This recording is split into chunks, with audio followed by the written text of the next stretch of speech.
আসসালামু আলাইকুম। আশা করি তোমরা সবাই ভালো আছো। তো আজকে আমরা ক্লাস 2 র ইংরেজি নিয়ে হাজির হয়েছি। তো আমাদের ভিডিওগুলো কেন ব্যতিক্রম তোমরা এখানে দেখতে পাচ্ছ যে আমার হাতে কিন্তু প্রশ্ন রয়েছে। অর্থাৎ আমরা যে টেক্সটটা পড়াবো সেই টেক্সটের উপরে ভিত্তি করে তোমাদের পরীক্ষায় কি আসতে পারে সেগুলো আমরা বলে দেওয়ার চেষ্টা করব। এবং কোন কোন আইটেমগুলো থেকে কোন কোন কোশ্চেন আসতে পারে সেটা কিন্তু আমরা বলে দেব। তো এখানে দেখো ইউনিট 2 র যে the alphabet words and numbers. Alphabet মানে কি বর্ণমালা, আর এখানে আছে ওয়ার্ডস মানে শব্দ। ওই অ্যালফাবেট দিয়ে যে শব্দ সেটা, অ্যান্ড নাম্বারস এবং সংখ্যা। প্রথমে এখানে অ্যাক্টিভিটি এতে আছে কিন্তু লুক অ্যাট দ্য পিকচার, ছবিটার দিকে তাকাও। লিসেন অ্যান্ড সে, মনোযোগ দিয়ে শোনো এবং বলো দ্য নেমস, নামগুলো বলো। তাহলে এগুলো শুনতে হবে এবং নামগুলো বলতে হবে এই ছবিটার দিকে তাকাই। তো তারপর এখানে আছে অ্যাক্টিভিটি বিতে আছে, দেখো লুক লিসেন অ্যান্ড সে, দেখো মনোযোগ দিয়ে শোনো এবং বলো। রিড মানে পড়ো। তো এখানে এ এ দিয়ে কি হয়, অ্যান্ট মানে কি পিঁপড়া। তো তোমাদের যে জিনিসটা করতে হবে পরীক্ষার জন্য সেটা হচ্ছে এ এন টি, এটা কিন্তু মুখস্থ করতে হবে। এবার এই অ্যান্ট মানে কি পিঁপড়া, এই পিঁপড়া বানানটাও কিন্তু বাংলায়ও মুখস্থ করতে হবে। তারপর বি দিয়ে কি হয়, বিতে বোট, বোট মানে কি নৌকা। তো এই বোট বানানটা ইংরেজিতে পড়তে হবে, মুখস্থ করতে হবে, এবং বাংলায়ও নৌকা বানান কি সেটাও কিন্তু পড়ে নিতে হবে। কেন পড়তে হবে আমি তোমাদের প্রশ্নপত্র দেখাই দিচ্ছি কেন পড়তে হবে এটা এইভাবে। তারপর সি দিয়ে কি হয়, সিতে ক্রো, ক্রো মানে কি কাক। তারপর ডিতে ডিয়ার, ডিয়ার মানে হরিণ। তারপর ইতে ইয়ার, ইয়ার মানে কান।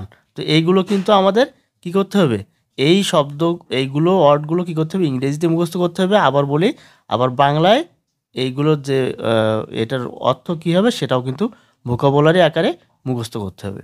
তো আপনারা যারা গার্জেন আছেন তারা অবশ্যই আপনাদের সন্তানদের এটা করবেন। কেন করবেন দেখেন, এখানে প্রশ্নপত্র দেখাচ্ছি যে পরীক্ষার প্রশ্নে কি আসে। এখানে একটা কোশ্চেন আইটেম দেখেন, এই যে রাইট ডাউন ইন ইংলিশ, ইংরেজিতে লিখতে হবে। তার মানে এখানে কিন্তু এই যে হরিণ আছে দেখেন, এই হরিণ এর নিচে কিন্তু কী করতে হবে, এটা কিন্তু ইংরেজিতে লিখতে হবে। তো এরকম করে যে শব্দগুলো এখানে আছে, বোট মানে কি নৌকা, তো এই নৌকা থাকতে পারে এখানে, ওরা কিন্তু এখানে আহ, সেটার ইংরেজি রূপটা লিখবে বানান করে। যদি বানান না পারে তাহলে কিন্তু লিখতে পারবে না। তারপর এখানে দেখেন, তোমরা যারা আসো তোমরা দেখো এখানে যে এই জায়গায় কিন্তু এই থাকবে, ওই যে ইংরেজি শব্দগুলো থাকবে ওইগুলোর বাংলা রূপ লিখতে হবে। তাহলে বাংলা বানান যদি সে না পারে তাহলে কিন্তু এখানে পারবে না। তো রাইট ডাউন ইন বাংলা মানে কি বাংলায় লেখো, এখানে কিন্তু ইংরেজি থাকবে, এই ঘরে কিন্তু বাংলায় লিখতে হবে। তারপর আমরা দেখি এখানে এই যে 4 দাগে কি আছে, write down the name of the picture, ছবিটার নাম লেখো। তাহলে এখানে ছবি থাকবে, ওই ছবির নিচে কিন্তু এখানে ইংরেজিতে লিখতে হবে। তাহলে এই যে ছবিটা দেখে কিন্তু এখানে লিখবে। তাহলে এখানে যদি নৌকা থাকে তাহলে ওরা লিখবে বোট। এখানে যদি হরিণ থাকে তাহলে কি লিখবে, এখানে হরিণের যে ইংরেজিটা লিখবে ডিয়ার, ডিয়ার মানে হরিণ।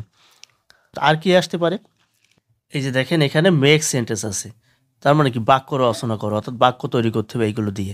আবার এখানে একটা প্রশ্ন আছে, write down the name of any 5 animals, যে কোনো 5টা প্রাণীর নাম লেখো। তাহলে ওখানে কিন্তু দূরে একটা প্রাণীর নামও কিন্তু চলে আসছে, তো ওগুলো ওখান থেকেও লিখতে পারে।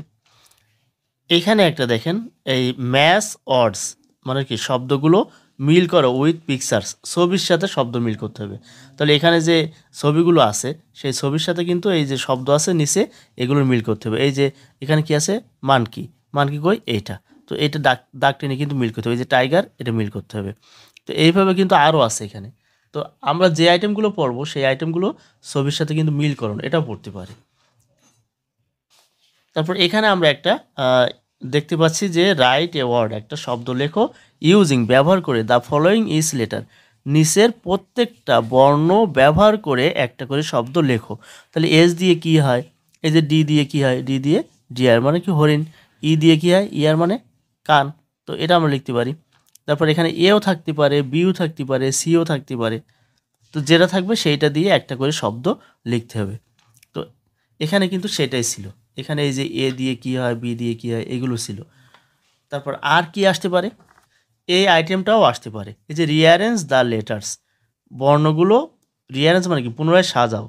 টু মেক ওয়ার্ডস মানে শব্দ তৈরি করতে বা শব্দ তৈরি করার জন্য লেটারগুলো রিঅ্যারেঞ্জ, রিঅ্যারেঞ্জ মানে কি পুনরায় সাজাও। তো এখানে A M A L L S আছে।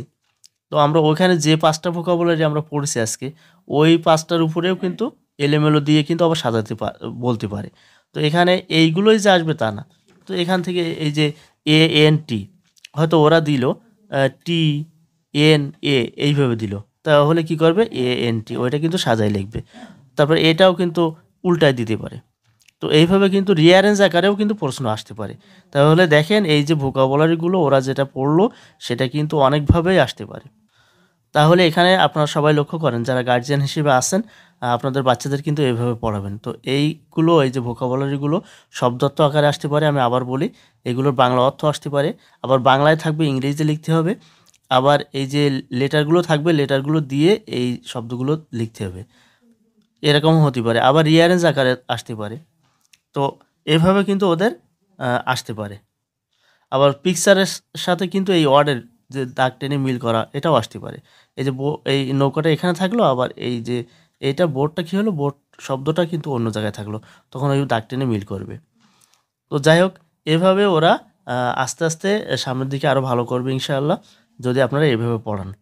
তো যাই হোক, যাই পড়ান না কেন আপনার প্রশ্নপত্রের সাথে পরিচয় করাই দেবেন এবং আমরা চেষ্টা করব সেটা। তো আজকে এই পর্যন্তই। ভিডিওটি শেষ পর্যন্ত দেখার জন্য সকলকে ধন্যবাদ এবং আমাদের চ্যানেলের প্লেলিস্ট থেকে বাকি ভিডিওগুলো দেখার আমন্ত্রণ রইল। আসসালামু আলাইকুম।